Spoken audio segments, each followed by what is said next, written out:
जय हिंद दोस्तों, स्वागत है आप सभी का आप सभी के अपने YouTube channel exam legends academic में।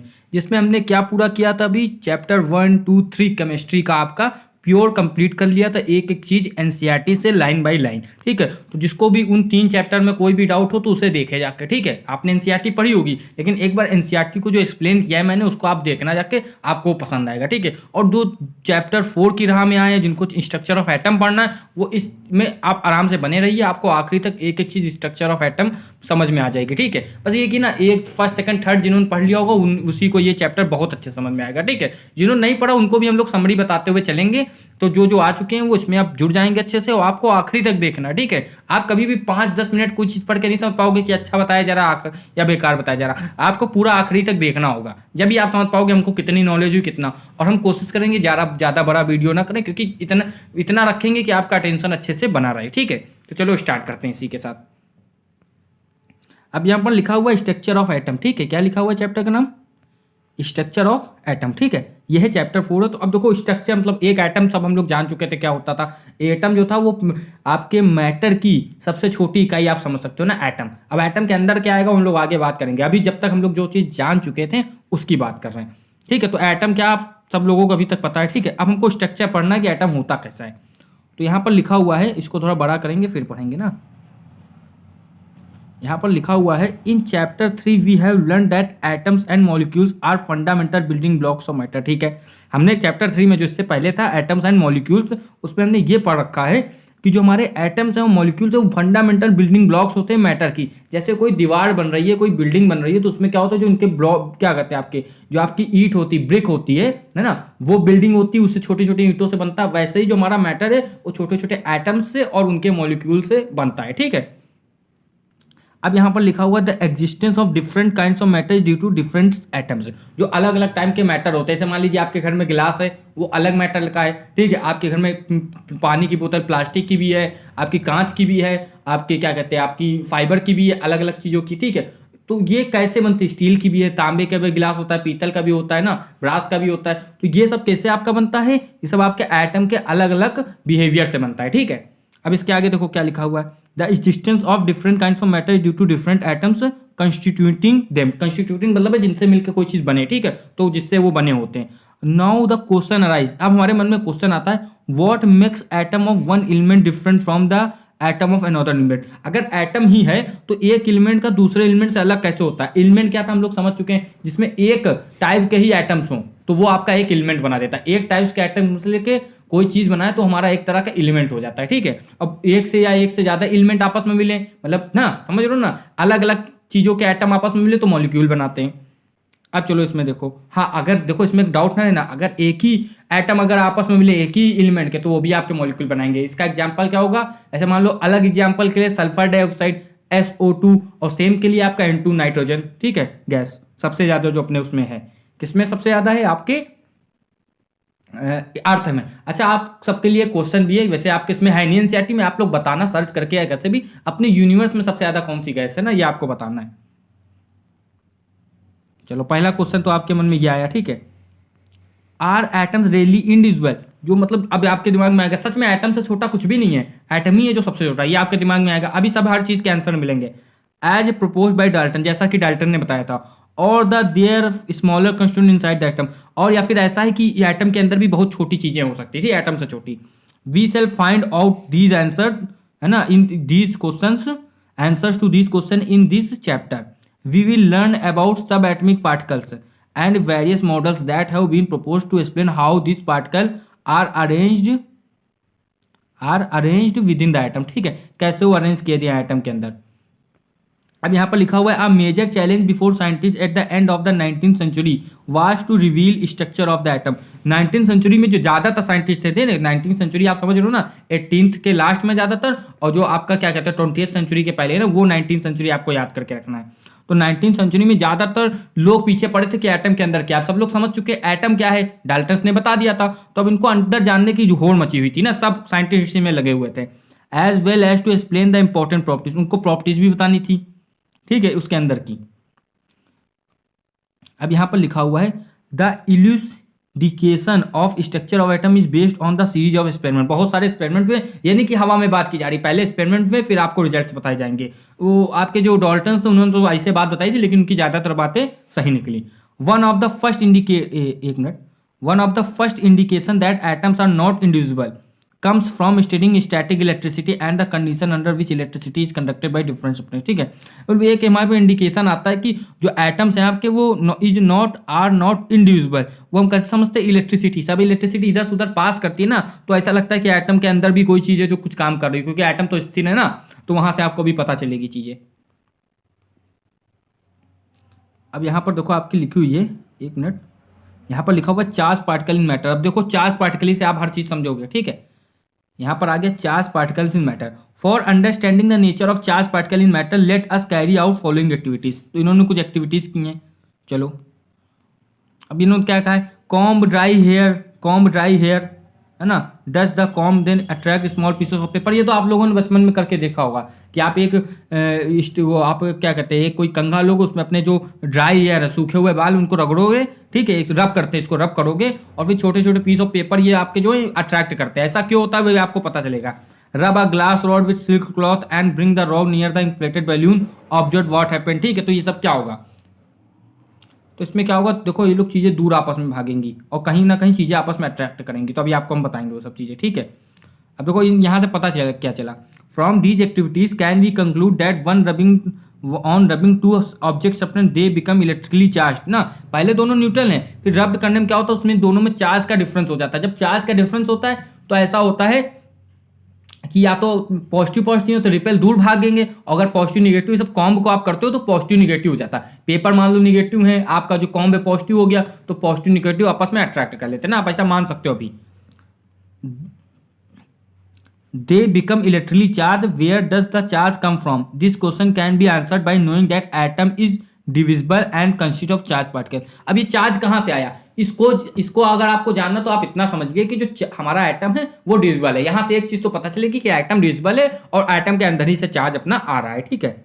अब देखो इसके आगे क्या लिखा है, many scientist contributed in revealing the presence of charge particle in an atom. It was known by 1900 that the atom was individual particle but contained at least one सब atomic particle, है ना। तो 1900 तक ये पता चल चुका कि जो एटम है वो इंडिविजुअल तो है, लेकिन उसके अंदर एक कोई पार्टिकल तो होता है ना, सब एटमिक। एटम के अंदर जो होंगे उसको आप लोग सब एटमिक कहोगे, जैसे टॉपिक के अंदर का टॉपिक सब टॉपिक होता है। The electron identify J Thomson. Electron को किसने बता दिया था, ये आपका बता दिया था जे थॉमसन ने। Even before the electron was identified, E Goldstein in 1886 discover the presence of new radiation in gas discharge called them canal raise. ठीक है, तो इससे पहले ई गोल्डस्टीन ने जो है आपका बता दिया था कि कैनाल रेज टाइप की भी चीजें कुछ होती हैं, ठीक है, तो जिसके अंदर कोई ना कोई चार्ज होगा, ठीक है, या आप याद रखना कैनाल रेज। अभी जो कैनाल रेज से इनका कहीं अभी आगे सिस्टम जुड़ेगा, ठीक है। ई गोल्डस्टीन ने बताया था ना, तो इसी में थोड़ा सा विवाद भी है कि रदरफोर्ड ने एक्चुअली खोज की है या फिर ई गोल्डस्टीन ने, ठीक है। तो आप लोगों को इसमें जानना नहीं, क्योंकि ऐसे एनसीईआरटी क्वेश्चन कभी पूछती नहीं है, ठीक है। These rays were positively charged radiation which ultimately led to the discovery of another subatomic particle. This subatomic particle had a charge equal to in magnitude but opposite in sign of that of electron। ठीक है, तो ये जो particle था, ये जो था इसका चार्ज तो अपोजिट था, ठीक है, ये चार्ज अपोजिट था, इलेक्ट्रॉन का निगेटिव चार्ज है। ये तो आपको लोग को धीरे धीरे समझना है कि इलेक्ट्रॉन हमेशा निगेटिव होगा, प्रोटॉन पॉजिटिव। तो ये जो कैनाल रेस है ये आपका प्रोटॉन होता है और उसके ऊपर चार्ज पॉजिटिव था और इसका वेट जो था वो इलेक्ट्रॉन से थोड़ा सा ज्यादा था। इट्स मास इज अप्रोक्सीमेटली, देखो लिखा हुआ है 2000 टाइम्स ऑफ इलेक्ट्रॉन, ठीक है। इसको कैनाल रेस भी कहते हैं, इसी को हम लोग आगे नाम देंगे प्रोटॉन। अब देखो it was given the name proton, आ गया ना। In general an electron is represented as e minus and proton is p plus. The mass of proton is taken as 1 unit and its charge as +1, ठीक है, +1 इसका charge मान लिया हमने, अगर इलेक्ट्रॉन का -1। The mass of an electron is consider to be negligible and its charge is -1। तो मास जो इलेक्ट्रॉन, अब कोई चीज 2000 गुना कम है किसी से, तो प्रोटॉन के सामने या न्यूट्रॉन के सामने इसका मास हमने 0 मान लिया। लेकिन अच्छे समझना ना, बट जो इसका चार्ज था वो प्रोटॉन के जस्ट बराबर था, जस्ट क्या हम लोग बिल्कुल इक्वल था, तो इसको -1 दे दिया गया नाम, क्योंकि आप सिमेट्री में -1 कर सकते हो। मान लो यहाँ पर भी 10 लोग हैं, वहां पर भी 10 लोग हैं, तो आप दोनों को 10-10 से डिवाइड कर दोगे तब भी तो इक्वली रहेंगे, वहां पर भी 1 यहाँ पर भी 1। तो ये चीज है, यूनिटी का खेल ऐसे होता है। It seem that an atom was composed of proton electron. तो अब यहाँ से हमको ये दिखने लगा कि जो एटम है हमारा वो प्रोटॉन इलेक्ट्रॉन से बना, ठीक है।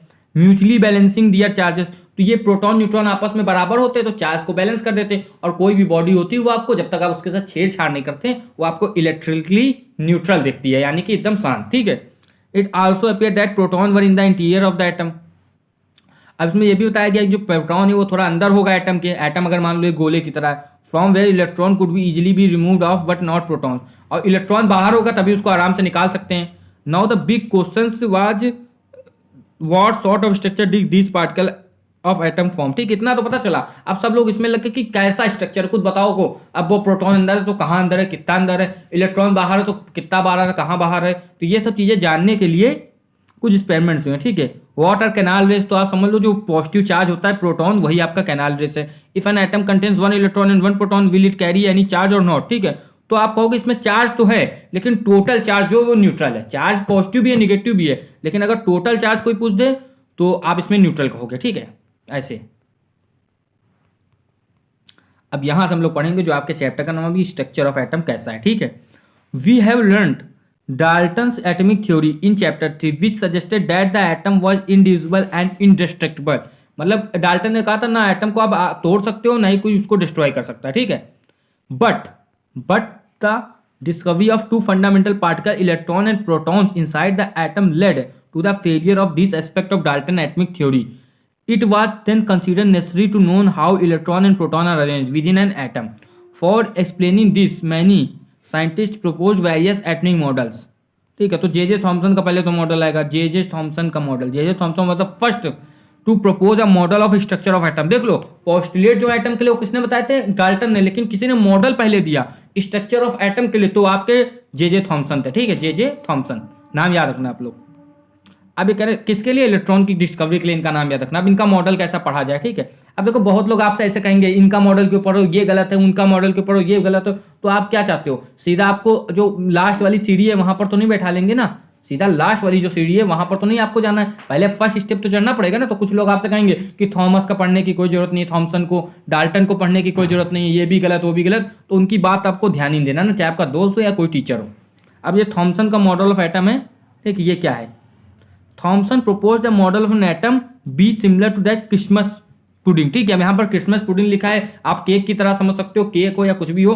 क्रिसमस पुडिंग का मतलब क्या होगा, जो भाई समझ लो, एक तो मेन आपका खीर की तरह होता है, जहाँ हम लोग अपनी देसी भाषा में समझे, खीर आप जानते हो, खीर होती है बिल्कुल वाइट, ठीक है, उसमें छोटे छोटे आपके चिरौंजी मिश्री, चिरौंजी अब आपकी गरी, ये सब छोटे छोटे पड़े होते हैं ना, तो ऐसा मॉडल इनका है, तो इसको प्लम पुडिंग मॉडल भी कहते हैं या फिर वाटरमेलन मॉडल भी कहते हैं, ठीक है, इससे आप यहाँ समझोगे। तो इन्होंने कैसे समझाया, the electron in sphere of positive charge were like currents dry fruits, ठीक है। देखो इसमें लिखा भी हुआ है क्रिसमस पुडिंग मतलब ये खीरी की बात कर रहे हैं, ठीक है। तो ड्राई फ्रूट्स की तरह, जो अपने चिरौंजी हो गया या फिर आपका किशमिश हो गया ना, अब इसको इंग्लिश में जो कहते हैं आप लोग समझ सकते हो।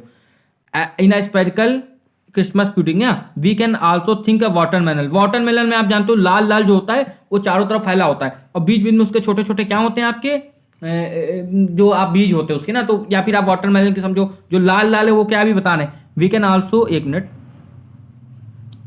Wait, we can also think watermelon the positive charge in the atom is spread all over like red edible part of the watermelon. Edible चीज होती है जो खाने वाली हो, ठीक है। वाइल द इलेक्ट्रॉन जो है वो आपके कौन है, वो जो उसमें बीज होते हैं, सीड्स होते हैं ना, ये ऐसा है इनका मॉडल। देखो नीचे बना हुआ है, ये उनका मॉडल है।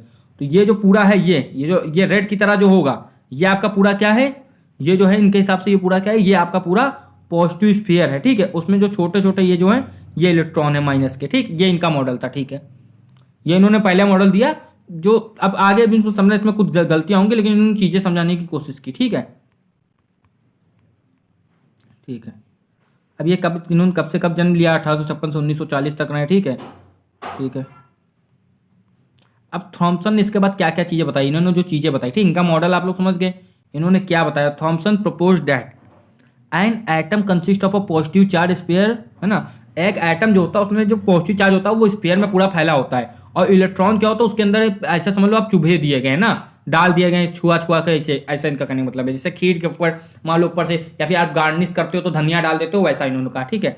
The negative and positive charges are equal in magnitude, जो निगेटिव पॉजिटिव चार्ज है वो इक्वल है आपके मैग्नीट्यूड में, ठीक है। So the atom as whole is electrically neutral, जो आपका निगेटिव पॉजिटिव चार्ज है वो इक्वल है मैग्नीट्यूड में। देखो इनकी बात थोड़ी समझ में भी आ रही है। अच्छा आप ये बताओ, जो आपका वो होता है वाटरमेलन होता है, उसमें लाल वाला पार्ट तो बहुत ज्यादा होता है, और बीजा तो भाई बीजा उसके मुकाबले कुछ भी नहीं है। तो अब इनके वो वाले मॉडल के हिसाब से तो निगेटिव पॉजिटिव इक्वल होने नहीं चाहिए, क्योंकि पॉजिटिव पूरा फैला हुआ है और निगेटिव जो है, देखो ये फिगर बना हुआ है यहाँ पर, एक मिनट देखो, अब ये पॉजिटिव पूरा फैला हुआ है, निगेटिव थोड़े थोड़े हैं, तो ये तो आपस में बराबर ही नहीं हो सकते। ठीक है, तो चलो अभी इनका मॉडल अभी समझ में आएगा इनकी गलतियां कहाँ है। ठीक है, लेकिन इन्होंने शुरुआत तो की बताने की, इन्होंने कुछ ओवरव्यू तो दिया जिससे दूसरे लोग इनकी बातों को सही कर पाए।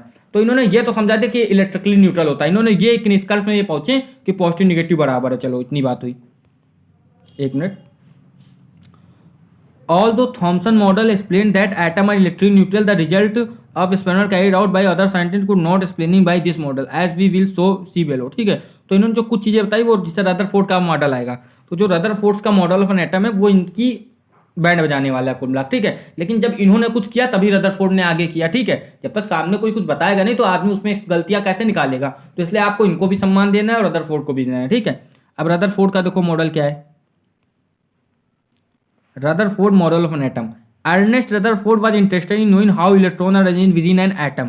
Rutherford designed an experiment. The experiment for this in this experiment fast moving alpha particle. तो इन्होंने एक एक्सपेरिमेंट प्रोवाइड करा अपने पैसे से, अमीर आदमी थे इसलिए उन्होंने, अच्छा बहुत महंगा उस समय एक्सपेरिमेंट था, रदरफोर्ड के कुछ स्टूडेंट्स ने किया, बाकी सारा पैसा इन्होंने लगाया था, तो रदरफोर्ड को इसकी पूरी वैल्यू दी जाती है। ठीक है, were made to fall on a thin fall gold foil. ठीक है, तो ना अल्फा पार्टिकल नहीं, उसको एक बहुत पतली आप समझ सकते हो जो हाथ से छूने से फट जाए। ठीक है, वो गोल्ड फॉइल से इन्होंने अल्फा पार्टिकल की बमबारी करा दी, इसको बॉम्बर्ड कहते हैं ना, बॉम्बर्ड करा दिया मतलब अल्फा पार्टिकल फेंकना चालू कर दिया भयंकर। ठीक है, अगर किसी को डाउट हो अल्फा पार्टिकल कैसे आया, तो बहुत आसान तरीके से, आपका जो लेड होता है इंसुलेटेड लेड लिया, उसके अंदर अल्फा पार्टिकल को इन्होंने ट्रैप किया और वहां होल कर दिया, और वहां से अल्फा पार्टिकल बहुत स्पीड में निकले। ठीक है, समझ सकते हो आप लोग।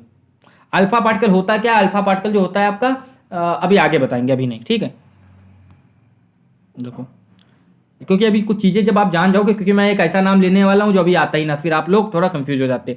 ही selected a gold foil because he wanted as thin a layer as possible, thin layer as possible. This gold foil was about 1000 time thick.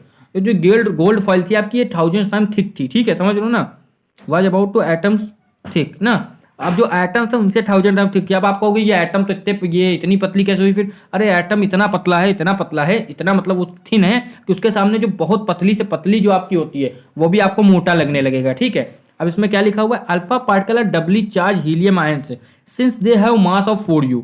तो इनको कहते हैं जो अल्फा पार्टिकल हीलियम का आयन होता है। आयन क्या होता है, जिसके 2 इलेक्ट्रॉन हटा दिए मान लो हीलियम के, अब हीलियम के पास केवल 2 प्रोटॉन बचे। अब ये जो 2 प्रोटॉन है, अच्छे समझना, अब जो ये 2 प्रोटॉन है ये भाई केवल बचे हैं, तो ये एज एक नाम अभी आएगा आगे, वो इसको हम लोग कहेंगे। ठीक है, अभी आपको नहीं बताना है वो चीज़, क्योंकि यही तो एक्सपेरिमेंट है रदरफोर्ड का। ठीक है, जो हम बताने वाले हैं, alpha particle consider amount of energy. ठीक, उनको अच्छी खासी एनर्जी होती है, जिसकी वजह से उन्होंने एक्सपेरिमेंट में इसको लिया। It was expected that alpha particle would be deflected by the sub atomic particles in the gold atoms since alpha particle were much heavier than the protons. He did not expect to see large reflection. ठीक है, तो मतलब इन्होंने सोचा था कि हमें उन्होंने सोच लिया था हमको ज़्यादा लार्ज रिफ्लेक्शन नहीं दिखेगी, क्योंकि इन लोगों को जे थॉमसन की थ्योरी ज़्यादा बढ़िया लगी नहीं थी। ठीक है, अब इसके आगे देखो क्या हुआ। अब देखो ये एक्सपेरिमेंट है, थोड़ा सा देखो ये एक्सपेरिमेंट है, तो इसमें आप अच्छे से देखना, इसको थोड़ा छोटा करते हैं तो समझ में आएगा।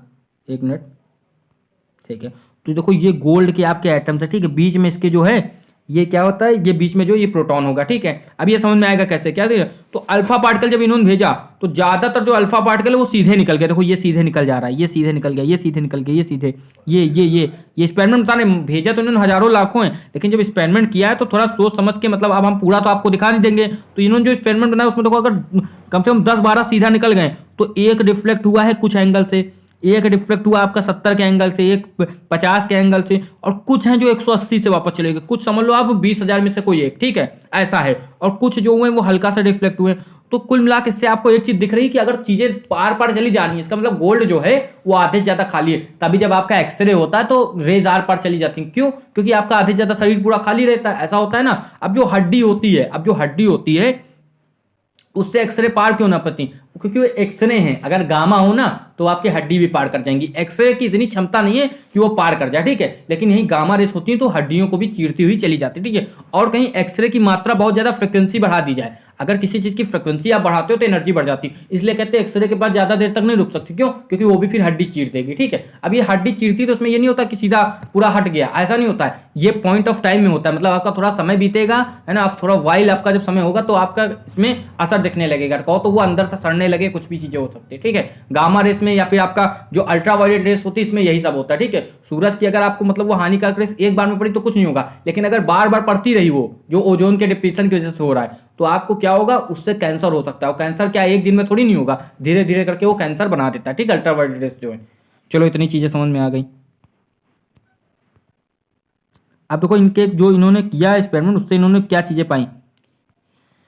ही will hear a sound when each stone strikes the wall, if he repeats this 10 times he will hear the sound 10 times. अगर इन्होंने यही चीज 10 बार की तो 10 बार उनको क्या किया, ये इनको ये चीज दिखी, ठीक है। देखिए इसमें कुछ ऊपर छूट तो नहीं रहा, ठीक है, हाँ यहाँ से होगा, वही हम लगा ना। अब देखो इसको कहते हैं अल्फा पार्टिकल स्कैटरिंग एक्सपेरिमेंट, ये तो आप लोगों को याद रखना, ठीक है। स्कैटरिंग मतलब क्या होता है, अल्फा पार्टिकल को स्कैटर कर दिया हाथ का, तो स्कैटरिंग एक्सपेरिमेंट है। अब देखो यहाँ लिखा क्या हुआ है, एक minute. But the alpha particle scattering experiment gave totally unexpected result. इनको क्या हुआ, ज्यादातर जो मतलब इन्होंने जो सोचा था डिफ्लेक्शन इनको लगा था होगी, लेकिन इनको जो रिजल्ट मिला वो बिल्कुल अलग था। The following observation were made, most of the fast moving alpha particle pass straight through the gold foil, मतलब सीधा ही निकल गए। इससे ये चीज पता चल गई कि बहुत खाली जगह है आपके गोल्ड के जो एटम्स हैं उनके बीच में। Some of the alpha particle were deflected by foil of small angle, कुछ थोड़े स्मॉल एंगल से गए और कुछ देखो सरप्राइजिंगली 1 आउट ऑफ एवरी 12,000, ठीक है। जो 12,000 में से कोई एक पार्टिकल है वो रिबाउंड हो गया, मतलब 180 डिग्री में वापसी मार गया, ठीक है। 180 डिग्री को ही रिबाउंड कहते हैं। अब देखो यहाँ पर कहीं 12,000 लिखा है, कहीं 1,00,000 लिख देते, कहीं कोई 20,000 लिख देते, तो ये आपको डाटा में नहीं जाना, ठीक है। आप नॉर्मली 12, 15, 20,000 लिखोगे तो आदमी मान लेगा, ठीक है। अब ये नहीं लिखोगे आप 10 में से 1 तो 12,000 के आसपास भी नहीं है, ठीक है। अब इसके बाद देखो इन्होंने क्या किया।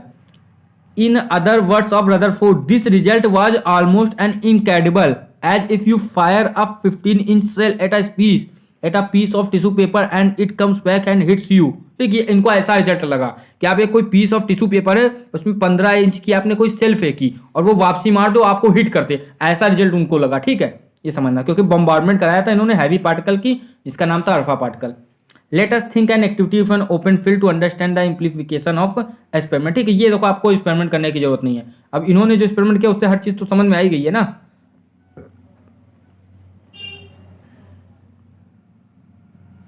अब देखो इनके जो कंक्लूजन है आप वो देख लो केवल, ठीक है। कंक्लूजन क्या लिखा, most of the space inside the atom empty because most of the alpha particle pass through it, तो ज्यादातर खाली है, पहले तो इनकी ये चीज आ गई, ठीक है। Very few particles were deflected from their path, indicate that the positive charge of the atom occupy very small relative space। अब जे थॉमसन ने कहा था पॉजिटिव चार्ज फैला हुआ है, लेकिन इनके हिसाब से क्या हुआ कि पॉजिटिव स्पेस जो है वो बहुत छोटी सी जगह में, ठीक है। क्योंकि जो अल्फा पार्टिकल था वो पॉजिटिव चार्ज था और पॉजिटिव चार्ज को पॉजिटिव रिपेल करता है, तो रिपेल कहाँ कहाँ ये हुआ, बहुत कम जगह, यानी कि जो पॉजिटिव चार्ज है बहुत छोटी सी जगह में, संकीर्ण जगह में, स्मॉल जगह में, ठीक है। अब बहुत स्मॉल नंबर था वो 180 डिग्री से रिफ्लेक्ट हुआ, ठीक है। अब देखो इनके स्पेसिस में इन्होंने कुछ चीजें और इन्होंने बताई, देखो क्या लिखा हुआ है। On the basis of his experiment Rutherford put forward the nuclear model of an atom, ठीक है। तो इन्होंने अपने मॉडल का नाम दिया nuclear model of an atom, यहां से एक शब्द का इजाद हुआ जो इन्होंने किया, इसका नाम है न्यूक्लियर, ठीक है। अब न्यूक्लियर से आप लोग जानते हो न्यूक्लियर वेपन, न्यूक्लियर बॉम्ब, ये सब आप समझ सकते हो, इसी के पास से आया, ठीक है। There is a positively charge centre of an atom called nucleus, तो यहां से इन्होंने नाम दे दिया, इसी की मैं बात कर रहा था। यहां पर प्रोटॉन और प्रोटॉन के साथ एक पार्टिकल और होता है, इसको हम लोग न्यूट्रल पार्टिकल कहते हैं, न्यूट्रॉन। ये दोनों आपस में मिलकर न्यूक्लियस बनाते हैं। Nearly all the mass of an atom resides inside the nucleus, ठीक, ये चीज इन्होंने बताया। द इलेक्ट्रॉन रिवॉल्व ना, इन्होंने ज्यादातर जो मास है वो न्यूक्लियस के पास है, इलेक्ट्रॉन के पास कुछ नहीं है, बेकार है बिल्कुल, ठीक है। इलेक्ट्रॉन का मास बिल्कुल नहीं, मास के मामले में बेकार है, चार्ज के मामले में, एक्सपेरिमेंट के मामले में अच्छा है।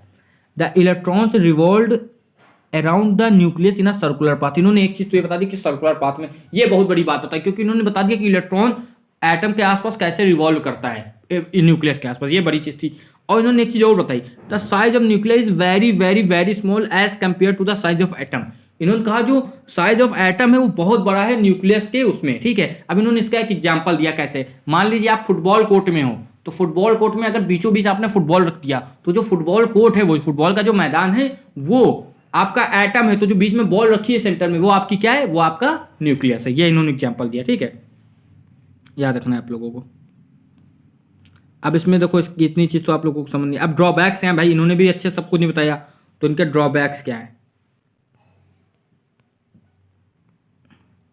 इनका ड्रॉबैक एक मेन यही है, देखो यहाँ पर लिखा हुआ है, देखो इलेक्ट्रॉन रिवॉल्व कर रहा है इनके हिसाब से, ठीक, would lose energy and finally fall into a nucleus. अब अगर इलेक्ट्रॉन कोई भी जगह गोल गोल घूम रही, मान लीजिए आप जब कभी आपने लंगर वगैरह बनाया होगा तो आप गोल गोल घुमाते हो, गोल गोल घुमाते हो, जैसे आप घुमाना कम करते हो एक समय के बाद वो आप ही के पास आके रुक जाती है, यानी उसको कहते हैं ड्रॉप कर देना, फॉल ऑफ कर जाना, फॉल करना, ठीक है। तो इसके हिसाब से तो इलेक्ट्रॉन को न्यूक्लियस में गिर जाना चाहिए और पूरे यूनिवर्स को कोलैप्स होना जाना चाहिए, लेकिन ऐसा क्यों नहीं होता। हाईली अनस्टेबल चीज हाईली स्टेबल कैसे हो रही है, यही था, इन्होंने स्टेबिलिटी नहीं बता पाई है न्यूक्लियस और एटम की। उसके लिए हमारे आते हैं कौन, नील बोहर साहब, ठीक है। बोहर मॉडल ऑफ एटम जो सबसे इंपॉर्टेंट मॉडल ऑफ एटम है और सबसे सटीक भी आप इसको कह सकते हो ना। इसके बाद सीधा कौन सा मॉडल आता है, quantum mechanical model of an atom, जो आप क्लास 11th में पढ़ोगे, ठीक है। अब यहां पर लिखा है in order to overcome the objection raised against Rutherford model of an atom Niels Bohr put forward the following postulate about the model of an atom. तो नील बोर ने कोई एक्सपेरिमेंट नहीं किया, नील बोर ने कुछ observation देखी और Rutherford के एक्सपेरिमेंट को अच्छे से समझा और इन्होंने जो अपनी नॉलेज से जो रदरफोर्ड को चीजें करेक्ट किया, बताया कि ऐसा क्यों हो रहा, किस लिए हो रहा। मान लो इन्होंने एक्सपेरिमेंट किया भी हो, ठीक है, लेकिन इनके एक्सपेरिमेंट कोई इतने खास नहीं जो उसमें दिए गए हो, ठीक है। इनके जो रिजल्ट है वो आप देखो इन्होंने क्या बताया। पोस्टुलेट्स मतलब ये कि इन्होंने अपने हिसाब से कुछ चीजें बताई जो बहुत सटीक बैठी, तो उसको पोस्टुलेट आप कह सकते हो। Only certain special orbit known as discrete orbit of electron are allowed inside the atom. Only certain special orbits, कुछ ऑर्बिट्स इन्होंने कहा ऑर्बिट्स होंगी। ऑर्बिट्स एक फाइनल जगह होती है जहां पर चीजें गोल गोल घूमती है, जैसे अर्थ की ऑर्बिट है वो फिक्स है, वहां पर केवल अर्थ घूमती है, अर्थ के अलावा कोई और भी नहीं, ठीक है। तो एक इन्होंने ऑर्बिट वाली थ्योरी दी और इन्होंने कहा कि जैसे अपना सोलर सिस्टम है वैसे ही थोड़ा वर्क करता है अपना एटम भी, ठीक है। While revolving in a discrete orbit, electron do not radiate energy। अब इन्होंने देखो क्या कहा जैसे सन के आसपास आपकी धरती घूमती है तो वो एक फिक्स ऑर्बिट है, तो फिक्स ऑर्बिट में अगर घूम रही है वहां की एनर्जी भी फिक्स है, तो ना अर्थ कभी फॉल करेगी सन पे, ना कभी कुछ ऐसा होगा। वैसे वहां पर कौन इसका वर्क करता है, वहां पर जो यूज होती है वो ग्रेविटेशनल फोर्स होती है। वैसे यहां पर एक फोर्स यूज होती है, इसको कुलॉम ने बता दिया था, आपकी इलेक्ट्रोस्टैटिक फोर्स। तो जैसे वहां ग्रेविटेशनल फोर्स बताती है, वैसे यहाँ कौन सी फोर्स बताती है, वैसे यहाँ पर आपकी कौन सी फोर्स बताएगी, आपकी इलेक्ट्रोस्टैटिक फोर्स, ठीक है। तो ये इन्होंने बताया, ये मैं आपको हमने थोड़ा एक्स्ट्रा बता दिया, ठीक है। चलो अब ये नील बोर 1885 से 1962 तक है ना, इनको आप याद रखना।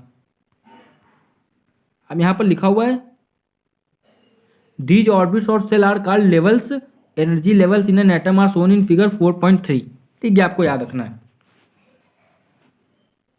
अब देखो इनके जो सेल के इनके नाम क्या दिए हैं, सेल के नाम है आपके K shell, L shell, M shell, N shell, ठीक है, इतने नाम है। के सेल है एक, तो एक एन एल सेल है, एक एम है, एक एन है। तो के जो सबसे पहले वाला एन की वैल्यू 1 हो गई वहां पर, ठीक, एन नंबर ऑफ ऑर्बिट्स हैं, ये 2, ये 3, ये 4, ठीक, इसको सेल भी आप कह सकते हो, सेल। चलो ठीक, इतना तो हो गया। अब ये जो आप few energy levels in an atom, ये आपको 4 तक ही मेन याद रखनी है, के एल एम एन, एन की वैल्यू के लिए 1 2 3 4, ये आपको याद रखना है, ठीक है। चलो ये आप क्वेश्चन आप सारे कर सकते हो, ठीक है, हमने जो एक्सप्लेन किया आपसे वही चीजें पूछ रहे हैं। अब न्यूट्रॉन की खोज किसने की, ठीक है। तो न्यूट्रॉन की खोज आपकी की है जेम्स चैडविक ने in 1932। James Chadwick discovered another sub atomic particle which had no charge and mass nearly equal to of an proton. It was eventually named as neutron. Neutrons are present in the nucleus of an all atoms except hydrogen. Hydrogen एक अकेला ऐसा आपका element है उस जिसके atom में कभी भी आपको क्या नहीं मिलेगा, न्यूट्रॉन नहीं मिलेगा। इसलिए जो हाइड्रोजन है वो बिल्कुल अलग है, वो बहुत अलग चीज़। अगर मान लो इसको हम लोग अच्छे से कंट्रोल कर लें हाइड्रोजन को, तो जो इसकी एनर्जी है उसका कोई भी समझ लो आप तोड़ नहीं है, ठीक है। इसलिए सभी सारे स्टार के पास सबसे ज़्यादा हाइड्रोजन होता है। और यहाँ से आप एक चीज़ और समझे होंगे कि जो अपना यूनिवर्स है, यूनिवर्स में सबसे ज़्यादा कोई अगर गैस है तो कौन है, हाइड्रोजन है, क्योंकि सब स्टार के पास, गैलेक्सी के पास, ठीक है, या ब्लैक होल भी कह सकते हो, ब्लैक होल भी अगर है तो उसका एक सोर्स ऑफ एनर्जी हाइड्रोजन को ही कहा जाता है, ठीक है। इन जनरल, यहाँ लिखा हुआ in general a neutron represent as an the mass of an atom therefore given by sum of the mass of proton and neutron. यहीं से मास ऑफ एटम निकलता है, जो हम प्रोटॉन और न्यूट्रॉन को ऐड करके हमने 3rd चैप्टर में बात की थी, ठीक है, यहीं से आता है। चलो अब इसमें कह रहे हैं नेम 3 सब atomic particle of an atom, proton, neutron, इसको आप याद करना, प्रोटॉन, न्यूट्रॉन और आपका इलेक्ट्रॉन, ठीक, इसको ऐसे याद कर लेना, P E N, pen, pen से आप याद कर सकते हो, प्रोटॉन, इलेक्ट्रॉन, न्यूट्रॉन, पेन, ठीक है, ऐसे याद रखोगे। पहला अक्षर याद रहेगा तो पूरी चीज आप याद कर सकते हो, ठीक है। How are electron distributed in different orbits. अब यहाँ से बढ़िया चीज़ें, यहाँ से आपका थोड़ा चैप्टर जो है, यहाँ से केमिस्ट्री जो है बहुत अच्छी हो जाती है, ठीक है। यहाँ से थोड़ी आपकी डिटेल्ड चीज़ें आती हैं। यहाँ लिखा है how are electron distributed in different orbits, तो ये आपको पढ़ना है, ठीक है, कैसे डिस्ट्रीब्यूट किया जाता है इलेक्ट्रॉन्स को डिफरेंट ऑर्बिट्स में, ठीक है। तो इसमें लिखा हुआ है the distribution of electron into orbits of an atom was suggested by bore and bury. Bore और ब्यूरी इनके शिष्य थे, ठीक है, जो आप वो कह सकते हो, क्या कहते हैं, student. The following rules are following for writing the number of electron in different energy. तो कुछ रूल हैं वो आप देख लो, रूल पढ़ोगे नहीं समझ में आएगा, लेकिन अभी हम लोग करेंगे तो समझ में आ जाएगा। The maximum number of electron present in a shell is given by the formula 2n², ठीक है। तो मैक्सिमम नंबर कितने होंगे, देखो लिखा हुआ है यहाँ पर, एक minute. The maximum number of electron present in a shell is given by 2n², एक मिनट कहाँ गया, 2n², ठीक है। तो यहाँ पर लिखो KLMN, तो वहाँ सब लिखा होगा, ठीक है। तो अगर K के लिए देखा जाए कितने इलेक्ट्रॉन K में होंगे, तो n की वैल्यू रखो, K के लिए 1 रखोगे, पहले 1 रखोगे, तो 2 × 1 का स्क्वायर यानी कि 2, पहले में L, पहले में कितना हुआ आपका 2, दूसरे में कितना हुआ 8, फिर इस 2 देखो, 2 का स्क्वायर करोगे यहाँ पर 2 2 जा 4 × 2, ठीक है। उसके बाद आपका कितना आएगा यहाँ पर 3 का स्क्वायर यानी कि 18, और फिर आपका आ जाएगा 32, ठीक है। इतना आपको याद रखना है, ठीक है। अब यहाँ पर इसके आगे हम लोगों को देखना है, hence the maximum number of electron in different shells are as follows, ठीक है। फर्स्ट ऑर्बिट के लिए आपका क्या होगा, K सेल है ना, देखो यहाँ पर लिखा भी है 32, हाँ आखिरी तक लिखा हुआ है 32 तक, ठीक है। The maximum number of electron that can be accommodated in the outer most is 8। तो अगर मान लो कि आउटर मोस्ट सेल हो जाए तो वहाँ पर मैक्सिमम आपकी इलेक्ट्रॉन रखोगे आप कितने, 8, अगर आउटर मोस्ट हो जाए, ठीक है। देखो यहीं पर लोगों को कंफ्यूजन होता है, अभी हम लोग 2 8 और फिर 2 कर देंगे, आप कहोगे फिर यहाँ पर 2 कर दिया, और मान लो यहाँ पर 2 किया, फिर 8 किया, और फिर यहाँ पर 2 कर दिया, तो आप कहोगे अरे पहले यहाँ 18 तो करो, नहीं ऐसा नहीं है। आखिरी जो सेल है, अगर मान लो आखिरी सेल है और उसको हम लोग स्टेबल नहीं कर पा रहे हैं, तो ऐसा कुछ करेंगे जिससे स्टेबल हो जाए। मान लो 18 नहीं पा रहा है, तो स्टेबल के करने के लिए उसको 8 तो दे सकते हो, और 8 दे दो, और कहीं 8 के बाद अगर 2 देने की पॉसिबिलिटी बढ़ रही है तो आप 2 दोगे, क्योंकि 2 और 8 जो ऐसी चीजें स्टेबल है, 2 और 8 के बाद 18 स्टेबल है, लेकिन 18 नहीं मिल पाएगा बहुत जगह आप लोगों को, तो आपको 8 बनाना होगा, ठीक है। देखो इसमें लिखा हुआ भी है the maximum number of electron can be accommodated in the outermost orbit is 8, ठीक है। Electron are not accommodated in a given shell unless the inner shell filled, जब तक पहली फिल नहीं हो जाए आखिरी ना फिल करना, ठीक है। It the shell are filled in a stepwise manner, ठीक है। अब देखो atomic structure of the first 18 elements in shown in symmetrically ना, देखो आपका फर्स्ट एलिमेंट जो है सबके आपका दिए हुए हैं, देखो ये चीज आपकी दी हुई है, ठीक है। हाइड्रोजन जो है आपका, हाइड्रोजन में देखो ये बीच में आपका न्यूक्लियस है, एक इलेक्ट्रॉन, अरे न्यूक्लियस है केवल, न्यूक्लियस के अंदर इलेक्ट्रॉन प्रोटॉन है, एक हाइड्रोजन ऐसा है जिसके पास कौन नहीं है, जिसके पास न्यूट्रॉन नहीं है, हमेशा याद रखना, ठीक है। इसलिए बहुत गंवार आपको बता देंगे कि जो हाइड्रोजन है, मतलब हमने भी देखा है कुछ लोग इसमें जो हाइड्रोजन का मास 2 बताएंगे, कभी भी हाइड्रोजन का मास 2 नहीं होता, हमेशा 1 होता है, ठीक है।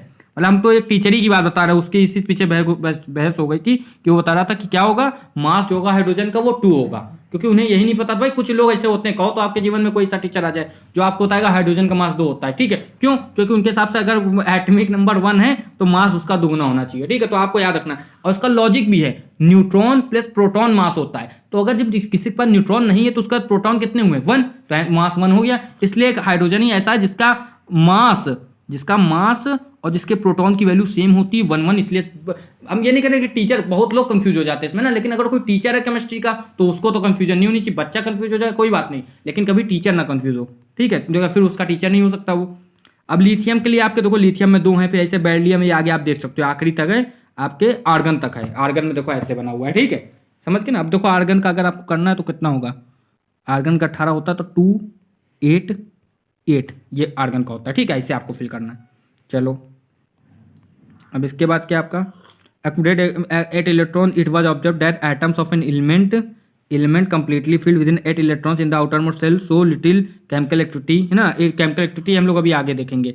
इन other word their combining capacity valency 0। अब वैलेंसी 0 क्या है, मान लीजिए आपको 10 रुपए की जरूरत है और आपके पास 10 रुपए हैं और आप अपने जीवन में खुश हो, ठीक है, तो कोई आपका दोस्त आया, कहते यार 2 रुपए भी हमको दे दो, जब तुमको जरूरत होगी हम तुमको दे देंगे। अब जब आपको जरूरत ही नहीं है, आपके पास 10 है, आपको 10 ही चाहिए, जब आपको ना जरूरत है लेने की ना देने की, तो आप मन में तो यही सोचोगे ना हम क्यों लेन देन करें जब हमको तुम्हारी कभी जरूरत नहीं है, ठीक है। लेकिन कुछ दोस्त ऐसे होंगे, मान लीजिए आपके पास 8 ही हैं, तो कहेगा यार अभी हमको दे दो, बाद में हम तुमको दे देंगे, ठीक है, क्योंकि आपको भी आपको 10 की जरूरत है, तो आपको चलो अभी ले जाओ, 6 बचे हैं, जब तुम्हारे पास 2 हो तो हमको देना, हमारे पास 10 हो जाएंगे। जिसके पास 10 होंगे वो खुश रहना चाहता है। वैसे यहाँ पर कॉन्सेप्ट है 8 वाला, जिसके पास 8 इलेक्ट्रॉन हो जाते हैं वो खुश हो जाता है आउटर मोस्ट सेल में ना, याद रखना।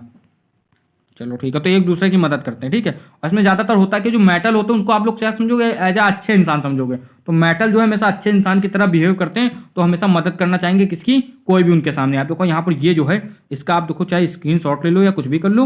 वैसे अगर एनसीईआरटी बुक नहीं है किसी के पास, ठीक है, तो वो जो ऊपर आया था पीडीएफ आप डाउनलोड कर सकते हो, बाकी इसको आप याद कर लो। हाइड्रोजन से लेके सबके सब कुछ याद करना है, ठीक है। देखो यहाँ पर मास तक का लिखा हुआ है, मास देखना है अगर किसी को, वैसे मास यहाँ नहीं लिखा है, लेकिन मास किसी को देखना है तो आप ऐसे देख सकते हो, नंबर ऑफ प्रोटॉन और नंबर ऑफ न्यूट्रॉन को ऐड कर दो। देखो नंबर ऑफ प्रोटॉन और न्यूट्रॉन कहाँ गया, ये हीलियम, इसका देखो मास, इन दोनों को ऐड करो भाई, इसको ऐड करोगे, यहाँ न्यूट्रॉन तो है ही नहीं, तो 1 ही हो गया।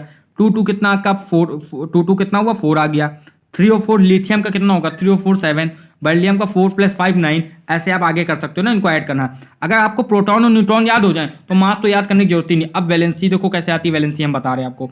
हाइड्रोजन की वैलेंसी कितनी है, 1, ठीक है, हाइड्रोजन की वैलेंसी कितनी, 1, क्यों, हाइड्रोजन के पास होता है 1, अब इसको 2 करना तो इसको 1 इलेक्ट्रॉन चाहिए होगा, 1 आपको चाहिए होगा ना, इसके बाद देखो 1 इलेक्ट्रॉन है तो इसको 1 लेगा, 1 देगा तो इसकी वैलेंसी 1 हो गई, ठीक है। हीलियम के पास कितना है, 2। अब हीलियम के पास अगर 2 है, हीलियम के पास जो है, इसको आप थोड़ा सा बड़ा कर सकते हो, हीलियम के पास अगर 2 है तो ना उसको लेना किसी से ना देना, क्योंकि 2 भी स्टेबल है। सबसे पहले डपलेट को ही पूरा कर ले, डपलेट अगर 2 पूरा कर लोगे तो काम बन जाएगा, और अगर कोई 8 पूरा कर लेगा तो उसका काम बन जाएगा, ठीक है, ठीक है। अब जो ऊपर वाले हैं वो थोड़ा हाइड्रोजन की तरफ भागेंगे, 5 तक आप समझ सकते हो वो हाइड्रोजन की तरफ भागेंगे, ठीक है। अब लिथियम के पास क्या है, देखो लिथियम के पास कितना है, देखो लिथियम के पास आपका 3 है। अगर लिथियम के पास 3 है तो लिथियम क्या कहेगा, अरे यार 1 किसी को दे तो 2 बन के स्टेबल होना है। वैसे बेरिलियम क्या होगा, 2 दे देगा तो उसकी 2 वैलेंसी हो गई, देखो ये वैलेंसी है यहाँ पर। अब बोरोन है, बोरोन 5 है, तो बोरोन 5 है तो बोरोन क्या करेगा, बोरोन भी सोचेगा यार 2 हैं तो हमारे पास आई है, अब हम किसी से 5 मांगे जाके तो भगा देगा, ज्यादा बड़ा अमाउंट है, तो 3 किसी को दे के वो भी अपना डपलेट पूरा करेगा। डपलेट पूरा करो या ऑक्टेट पूरा करो, डपलेट माने 2 इलेक्ट्रॉन और ऑक्टेट माने 8 इलेक्ट्रॉन, ठीक है। उसके बाद आप देखो कहाँ गया, अब ये कार्बन आ गया। अब कार्बन के साथ बड़ी समस्या होती है, कार्बन जल्दी तक ना दे पाता ना ले पाता, क्यों, क्योंकि कार्बन के पास एक लिमिट सेट करेगी है, आप 4 के अंदर 3 दे सकते हो, 3 ले सकते हो, ठीक है। अब कार्बन के पास 4 होता है, ना कोई 4 देता है ना कोई 4 लेता है, तो कार्बन का जुगाड़ नहीं बन पाता। तो कार्बन के ही लिए समझ लो आपके एक शेयरिंग वाला कॉन्सेप्ट आया, इसलिए दुनिया में सबसे ज्यादा जो कंपाउंड है, जो चीजें हैं वो कार्बन की बनी हुई है, ठीक है। आप इतना समझ लो, ठीक, बिल्डिंग ब्लॉक है आपका, शरीर में भी कार्बन बहुत ज्यादा है, ठीक है, चीजें बनी जो है, क्योंकि हम सब लोग हाइड्रोकार्बन से बने हुए हैं, तो हाइड्रोजन और कार्बन सबसे ज्यादा है, ठीक है। अब नाइट्रोजन जो है देखो, अब नाइट्रोजन पर 7 है, 7 को जरा तोड़ो, 2 और 5 है, तो अब नाइट्रोजन का जुगाड़ बनाएगा, नाइट्रोजन कहेगा हमको 3 दे दो। अब 3 ये लेने वाला है, अभी तक लोग दे रहे थे, लेने वाला मतलब ये माइनस है, तो जितने माइनस वाले होते हैं उनको हम लोग नॉन मेटल कह देते हैं, और जो देने वाले उनको हम लोग क्या कहते हैं, आपके मेटल कह देते हैं। यहां से हम नॉन मेटल मेटल समझोगे, ठीक है। अब देखो यहाँ पर ऑक्सीजन ये भी कहेगा 2 और 6, ऑक्सीजन का 8 है, देखो यहाँ पर लिखा हुआ है। नंबर ऑफ प्रोटॉन्स कितने हैं, नंबर ऑफ इलेक्ट्रॉन्स देखो 8 है, यहाँ पर 8 है, तो 2 6, ये भी किसी से 2 लेगा तो इसका -2 हो जाएगा। यहाँ पर केवल वैलेंसी लिखी है, अगर वैलेंसी कोई पूछे तो आप यहाँ +2 -2 ना करना, ये तो हम कॉन्सेप्ट बता रहे हैं कि ये माइनस का रहता है वो प्लस का रहता है, वैलेंसी आप केवल 2 बोल सकते हो, ठीक है। अब यहाँ पर ऐसे फ्लोरीन आ गया, फ्लोरीन भी एक किसी से लेना चाहेगा, 2 और 7 9 है तो 2 और 7। नियोन, नियोन के पास 2,8, नियोन फुल है, नियोन को किसी की जरूरत नहीं, तो नियोन की वैलेंसी कितनी होती है, 0। नियोन 2,8 यानी कि 10 है उसके पास, और 2,8 आराम से खुश है, ठीक है, ऐसे आप देख सकते हो। अब सोडियम है 2,8,1, 11 है, देखो सोडियम कहाँ, ये 11 है, 2,8,1, एक एक्स्ट्रा है किसी को दे देगा, इसलिए सोडियम अपना मेटल है। समझ में आ गई इतनी बात, चलो ठीक है। अब ये देखो यहाँ पर कुछ चीजें, अब देखो यहाँ कोई कंफ्यूज हो रहा होगा तो ये देख लेते हैं, 3 और 5, फॉस्फोरस की वैलेंसी 3 भी और 5 भी है, चलो देख लेते हैं, इसको कर लिया जाए ना सीधा। ये है 2,8, 10 हो गए, बचे 5, ठीक है। अब देखो ये 5 है ना, फॉस्फोरस एक ऐसा इंसान है, मतलब आपका एलिमेंट है, जो कभी कभार अपने 5 और 5 दे देता है और कभी कभार 3 ले लेता है, तो उसकी 5 और 3 दोनों हो जाती है ना। कुछ एलिमेंट ही ऐसा कर सकते हैं, इनमें से फॉस्फोरस एक है, ठीक है। फॉस्फोरस का नाम आप लोग याद रखना, ठीक है। चलो ठीक है, चीजें तो हो गई इतनी।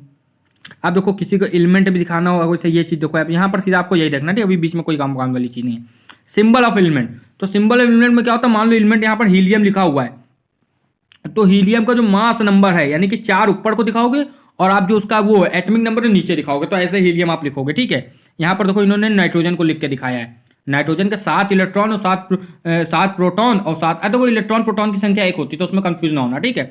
तो कोई पूछ ले आपसे मास का फॉर्मूला क्या होता है, तो मास का फॉर्मूला होता है न्यूट्रॉन, ये मास का फॉर्मूला होता है न्यूट्रॉन प्लस प्रोटॉन या फिर न्यूट्रॉन प्लस इलेक्ट्रॉन, ठीक है, इसमें कंफ्यूज ना होना, ठीक है। अब एटमिक नंबर और मास नंबर, मास नंबर क्या होता है, एटमिक नंबर और मास नंबर, एटमिक नंबर जो होता है आपके जो प्रोटॉन होते हैं वही एटमिक नंबर होता है, ठीक है। मास नंबर में क्या होता है, प्रोटॉन के साथ ऐड कर देते हो कौन, प्रोटॉन के साथ ऐड हो जाता है आपका कौन, न्यूट्रॉन, याद रखना बस, ठीक है। अब यहाँ पर आइसोटोप्स देखो क्या होते हैं, आइसोटोप्स बहुत आसान चीज़ है। आइसोटोप्स वो होते हैं जिनका एटमिक नंबर सेम हो, यानी कि जिनके प्रोटॉन की संख्या सेम हो, लेकिन अच्छे समझना, जिनके प्रोटॉन की संख्या सेम हो, ठीक है ना, जिनके प्रोटॉन की संख्या सेम हो लेकिन जिनके क्या कहते हैं आपके न्यूट्रॉन की संख्या ना सेम। अब देखो यहाँ पर एक कैच आएगा ना, बहुत लोग कहते हैं हाइड्रोजन का मास 2 होता है ना, हाइड्रोजन का मास 2 का। अब देखो क्या फिर उनके अंदर बहुत ज़्यादा वो कंफ्यूज आदमी है, इसलिए उन्होंने कहा है, एक तो उनके नॉलेज नहीं है, फिर वो कंफ्यूज हो जाते हैं, दो बातें हैं। तो देखो अब कैसे यहाँ पर होगा, जो फेमस आपका जो अच्छे समझना, जो फेमस है हाइड्रोजन जो दुनिया में सबसे ज़्यादा है वो आपका हाइड्रोजन है प्रोटियम। अब प्रोटियम जो है ये हाइड्रोजन का एक आइसोटोप है, ठीक है, आइसोटोप हाइड्रोजन के 3 है। उसके बाद आता है ड्यूट्रियम, फिर आता है आपका ट्राइटियम। तो जो मास बताते हैं ना हम हाइड्रोजन का 2 है, वो ड्यूट्रियम बता देता है। अब जब ड्यूट्रियम है नहीं यूनिवर्स में जाता तो उसकी बात ही कौन करेगा, बस आप याद रखो, कोई हाइड्रोजन का मास पूछेगा यानी कि प्रोटियम की बात कर रहा है, ठीक है, ये आप याद रखना। अब यहाँ पर देखो इसका मास एटमिक नंबर 1 है और मास चेंज है, तो इसी को आइसोटोप कहते हैं। अब आइसोबार देखो आगे आएगा यहाँ पर, जैसे आपका और एग्जाम्पल दिए कार्बन के, क्लोरीन के, ये सब दिए हुए, ठीक है। अब इतना तो समझ में आया, ठीक है। अब एप्लीकेशन क्या है आपकी, isotope uranium is use as fuel, isotope nuclear reactor में यूज़ किया जाता है, आइसोटोप कोबाल्ट आपका ट्रीटमेंट ऑफ कैंसर में यूज़ किया जाता है, ठीक है। कोबाल्ट जैसा आपके आयोडीन का यूज़ किया जाता है गोइटर में जो गला सूज जाता है। आइसोबार्स में क्या होता है, सिंपल सी बात है, आइसोबार्स जो होते हैं आपके उसमें क्या होता है आपका, अब आपके जो एटमिक मास है, एटमिक मास जो है वो इक्वल होगा, ठीक है, और वो नहीं इक्वल होंगे। देखो जैसे आपका एलिमेंट है उनके 40, बोथ दीज एलिमेंट आपका कौन से हैं, आर्गन हो आपके कौन से, कैल्शियम, इनका आपस में क्या होता है मास, देखो कैल्शियम का वो आपके ऑर्गन का आपस में क्या होता है मास 40-40 होता है। क्यों, क्योंकि एक के पास 20 प्रोटॉन है, कैल्शियम के पास मतलब वो आपके न्यूट्रॉन है, और उसके बाद 22 है, तो दोनों का जोड़ के मास कितना 40-40 आ जाता है। इसी को आइसोबार कहते हैं जिसका मास सेम हो, ठीक है। समझ में आई कि नहीं इतनी बात, किसी को कहीं कोई डाउट है इसमें बता दो, कोई डाउट नहीं होगा, ठीक है। ये आपको सबको याद रखना, ये सब चीज़ें इतनी पूरी हो चुकी है, ठीक है। इसके बाद जो आप ये सब चीज़ें तो पढ़ सकते हो हमने क्या पढ़ा है, ठीक है, इसको आपको रिवीजन करना है, ठीक है। और अगर किसी को किसी चीज़ में डाउट हो तो कमेंट कर सकता है, और किसको कैसा लेक्चर लगा ये आपको कमेंट करके बताना। अगर अच्छा लेक्चर हो तो बताएं, और बेकार लेक्चर लगा तो आप बताएं कहाँ क्या चीज़ बेकार लगी, अगर कुछ बेकार लगा वैसा, ठीक है। वैसे हमने अपनी तरफ से पूरी कोशिश की आपको एक एक चीज़ समझाएं, और अगर कहीं कुछ ना समझ में आया हो या लगाओ कि कुछ चीज़ें ऐसी जो हमने कुछ मतलब आपको ना समझ में आया या फिर कुछ पढ़ाने में कुछ छूट गया हो तो आप बताओ। वैसे मैंने अपने हिसाब से सब कुछ पढ़ाया है, ठीक है, जो चैप्टर 4 में था सब कुछ पढ़ाया है। अगर लेक्चर अच्छा लगा तो आपको सब्सक्राइब और शेयर करके जाना है, और पढ़ाई भी साथ साथ करते रहना है, अपने लिए पढ़ाई करते रहना, देश का नाम करना तो पढ़ाई करते रहो, और चैनल को अपने दोस्तों के साथ शेयर करो, क्योंकि जितना शेयर करोगे उतना नॉलेज आपकी बढ़ेगी। जय हिंद। इसी तरह बच्चों पढ़ाई करते रहिए, जय हिंद।